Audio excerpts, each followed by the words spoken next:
Muito bem, 11h57, já estamos de volta para falar sobre política, os bastidores da política com ele, Paulo Roberto. Anchieta, como Hoje está? é bom dia ainda. Tudo sob controle? Tudo sob controle. Tudo em paz? Eu passei a manhã inteira hoje acompanhando as matérias e ouvindo fontes lá de Brasília sobre essa história do roubo aos pensionistas e aposentados. Você pode estar achando até esse assunto já muito batido, chato, mas não é. É um dos maiores escândalos do mundo, uma das maiores roubalheiras do mundo. E o pior é que a gente vai ouvindo especialistas, vai ouvindo juristas, vai acompanhando as reportagens e vai percebendo que não será tão fácil você que foi roubado ter de volta o seu dinheiro. Não vai ser fácil, não. Agora o cara tem que provar que foi roubado. Olha só, o 135 do INSS, em condições normais, você já não consegue atendimento. Máquina, o tempo todo. Quando consegue completar a ligação, é máquina. Você imagine agora com 9 milhões, 10 milhões, 20 milhões de aposentados e pensionistas ligando para o mesmo número ao mesmo tempo. Não vai conseguir. Não.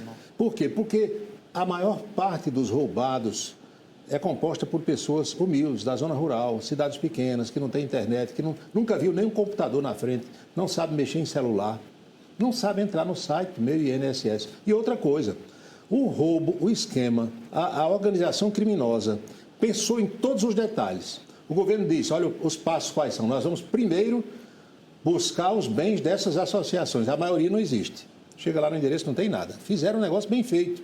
As que existem, poucas e sindicatos, não têm valor patrimonial, bens que cubra a roubalheira, o prejuízo. E agora você que foi roubado é que vai ter que provar que não autorizou.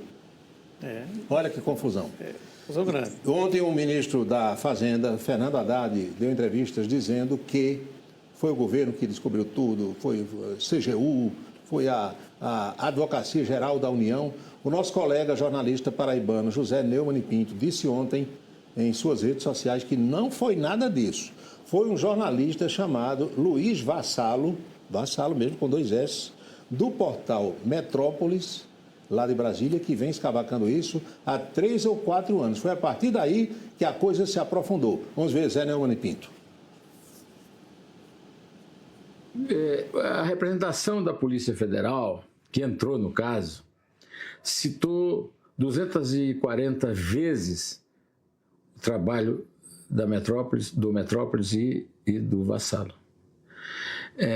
Isso faz o Vassalo reconhecer que a Polícia Federal fez uma investigação competente.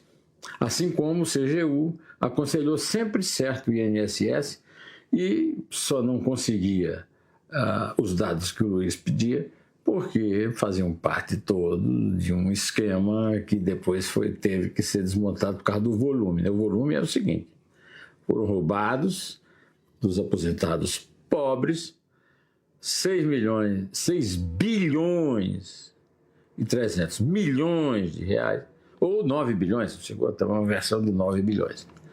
E aí a coisa engrossou e o Lula resolveu viajar para fugir da repercussão. Zé Neumann deu uma cacetada aí em Lula, Pierre, dizendo que Lula viajou por causa disso. Mas a viagem de Lula já estava marcada há muito tempo. A gente colocou lá no Camisa 10, roubo a pobres e velhos. O governo começa a notificar aposentados sobre descontos indevidos. Eu vou insistir em dizer que vai ser muito difícil você que foi roubado receber o seu dinheiro de volta.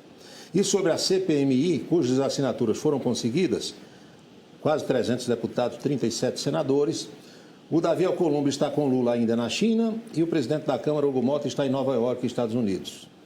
E só um parlamentar, dos 15 parlamentares federais paraibanos, só um assinou esse pedido de CPI, que foi o deputado Cabo Gilberto, do Partido Liberal. Lula na China, falou ontem no Fórum Brasil-China. Vamos ver aqui.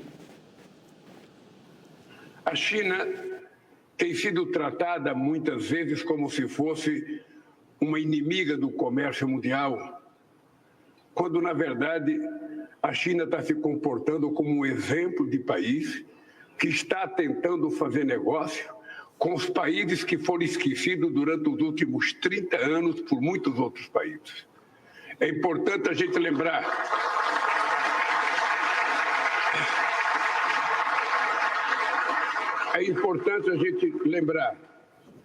que a União Europeia, que sempre foi um parceiro muito grande do Brasil e ainda o é, depois da queda do Muro de Berlim, se dedicou muito mais a ganhar o leste europeu, a transferir suas exportações e o crescimento para o leste europeu e diminuir muito o investimento para a África e para a América do Sul.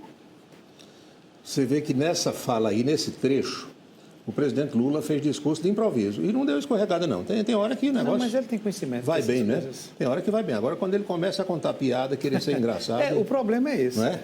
Aí coloca frases e sentenças e expressões que não se coadunam com a realidade. E nós temos a agenda do presidente lá na China, toda ela já cumprida por conta das 11 horas que temos à frente no fuso horário, apenas para você saber. Teve a foto oficial com os chefes de delegação, sessão de abertura do Fórum CELAC China, fotografia dos chefes de Estado, banquete de boas-vindas, essa é a melhor parte, né? O banquete. Comida chinesa. Encontro com o presidente chileno e colombiano, depois reunião com o presidente da Comissão Permanente da Assembleia Nacional Popular, é o senhor Zhao Leji. E olha a agenda seguindo aqui. Reunião com o primeiro-ministro da República Popular, que tem o presidente e tem o primeiro-ministro. Cerimônia de boas-vindas no Grande Palácio do Povo. Reunião ampliada com Xi Jinping. Cerimônia de assinatura de atos, declaração à imprensa. Reunião restrita com Xi Jinping. E depois o jantar, porque, afinal das contas, ninguém é de ferro e tem que comer muito. A agenda hoje foi... pesada. Mas ali, 10 minutos de um ato para o outro, dá para tirar de letra, né? E Lula disse que está com gás de menino de 18 anos. Já viu como é que é. Por aqui, o governo estadual anunciou ontem que na quarta-feira da outra semana, de amanhã uma semana, dia 21, teremos a inauguração de boa parte do Centro de Convenções aqui em Campina Grande. O vice-governador Lucas Ribeiro foi às redes sociais fazendo um convite e o anúncio oficial. Anota aí, 21 de maio. É nesse dia que Campina vai ganhar um centro de convenções à sua altura. Hoje, o governador anunciou a data e o horário da nossa inauguração do Centro de Convenções de Campina. Na próxima semana, a partir das 4 da tarde, teremos uma grande festa para comemorar esse momento muito especial. Eu, como vice-governador e como filho da cidade, estou muito orgulhoso. Campina merece um centro de convenções como esse. Um espaço voltado para isso, para fortalecer o desenvolvimento econômico da cidade, para a gente gerar emprego, para a gente ter a capacidade de atrair grandes eventos para a nossa cidade. E vamos fazer um grande evento de abertura. Teremos um espaço voltado para as crianças, para famílias, brinquedos, pipoca, algodão doce. Então traga sua família, traga seus filhos. E teremos também um tributo a Bilio e a Antônio Barros, feito por artistas da terra. E à noite um grande show do nosso Japãozinho, esse aí que está fazendo bonito o Brasil afora e que vai abrilhantar esse momento tão especial. Portanto, não falte, já estou com a roupa de ir, vamos embora! Tá vendo aí? Chama a atenção que tenha sido o vice-governador, que é daqui, a fazer o... Tudo isso é uma estratégia, né? Tudo isso é uma estratégia. Não é porque o governador não pôde, não sabia gravar. Não, nada disso é à toa. Nada disso é à toa, né, Chico? A gente que já trabalhou e trabalha com marketing, essa coisa, entende um pouquinho. E o nosso querido Reginaldo Bastos, como sempre, soltando as suas, aí disse, a melhor parte é essa do Japãozinho, que eu não vi Japãozinho no Parque do Povo, agora eu vou ver. Vai lá. Tá vendo aí? Pois bem, e o governador João Azevedo deu entrevista ontem à noite em João Pessoa ao nosso colega jornalista Heron Cid. Heron mandou um trecho para a gente aqui da parte onde o governador, porque você sabe que os setores políticos da imprensa ficam ávidos por notícias, né? Faz parte. Sim. Querendo arrancar da autoridade do político, vai ser candidato aqui, deixa o governo, não deixa e tal. A Heron perguntou isso ao governador João Azevedo. Aí João disse, eu não trato disso pela imprensa. Eu entendo a vontade e o desejo de vocês de reportar tudo isso para a sociedade, eu trato disso nos bastidores, estou pensando em administrar. Vamos ver esse trecho da entrevista de ontem na capital paraibana. Simplesmente é uma questão de... Eu acho que cada um tem uma forma de fazer política. Eu não faço política através da imprensa. Com todo o respeito que eu tenho à imprensa. Com todo o respeito que eu tenho a você como jornalista.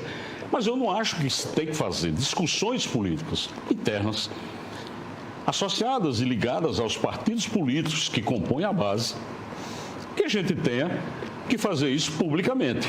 E está todo dia dando entrevistas, dizendo que hoje nós vamos fazer isso, amanhã nós vamos fazer aquilo, nos reunimos com fulano, isso não existe.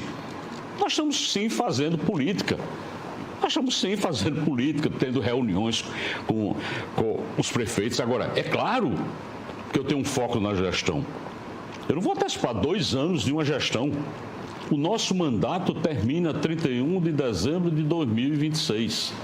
E eu tenho dito isso de forma muito clara. Comigo sentado na cadeira ou com o Lucas sentado na cadeira.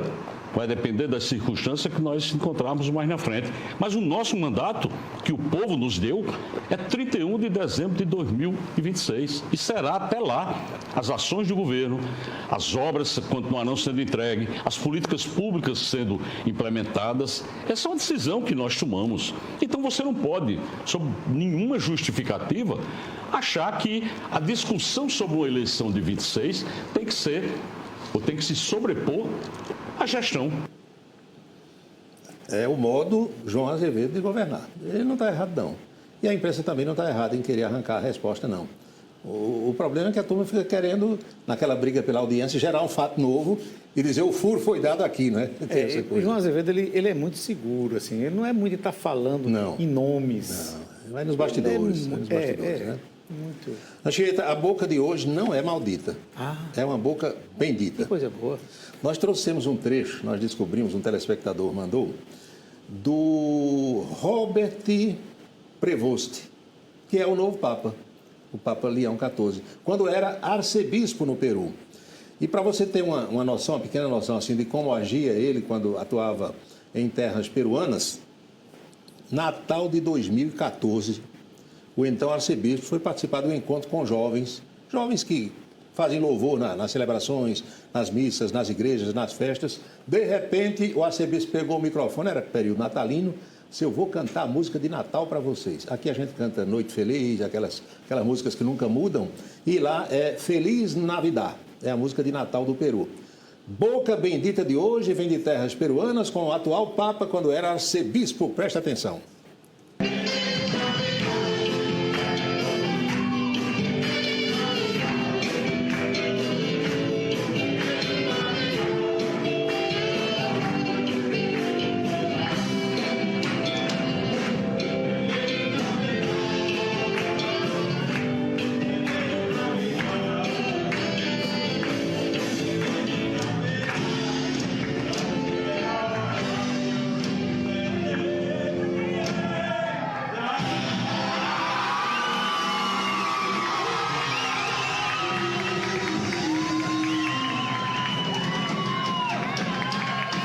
Legal, viu? Muito legal. E até onde a gente viu, ele realmente é muito popular e muito querido lá no Peru. Muito. Ele é cidadão peruano, né? Ele tem a cidadania, o povo adora ele no Peru.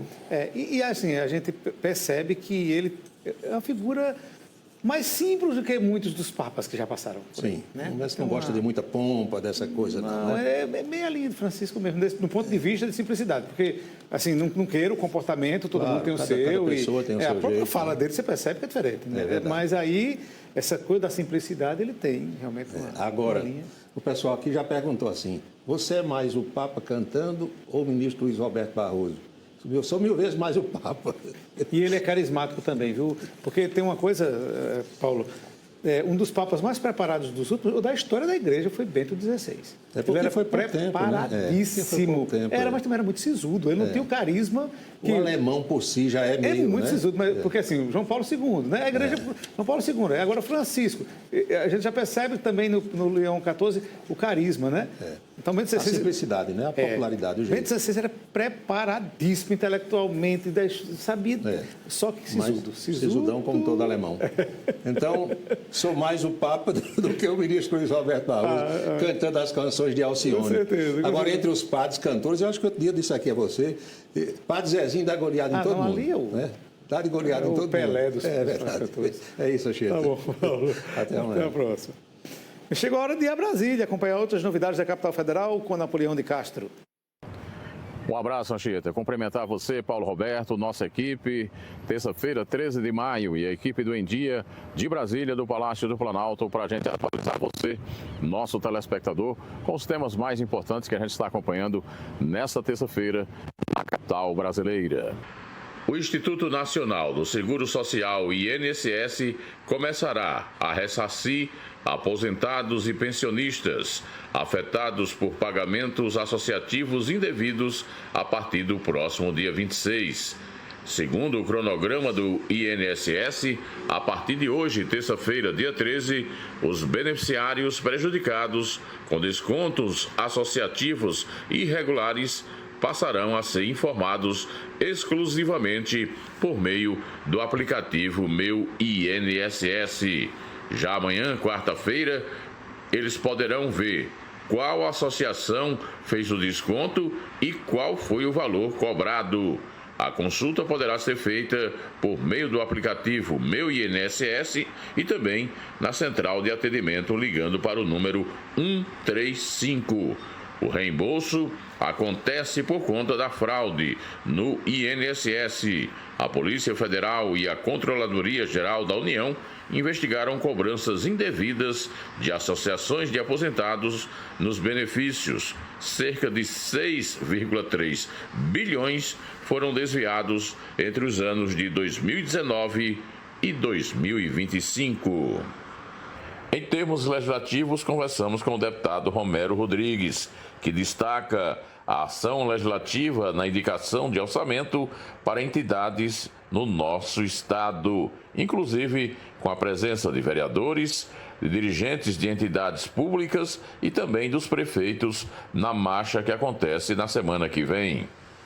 Então, sempre fica nesse período, quando se define data, nessa expectativa positiva para a destinação de receita. A gente sabe hoje o quão é importante a questão do orçamento da União, das emendas parlamentares para exatamente fazer com que cheguem obras, ações, custeio na área de saúde, para atender demandas, principalmente de pessoas que mais precisam. As informações de Brasília, exclusivo para o Em Dia da Rede ITA, do Palácio do Planalto, Napoleão de Castro. Obrigado, Napoleão. Hoje é dia de ideia livre aqui na Rede ITA e já será em ritmo de São João, viu? O entrevistado será o sanfoneiro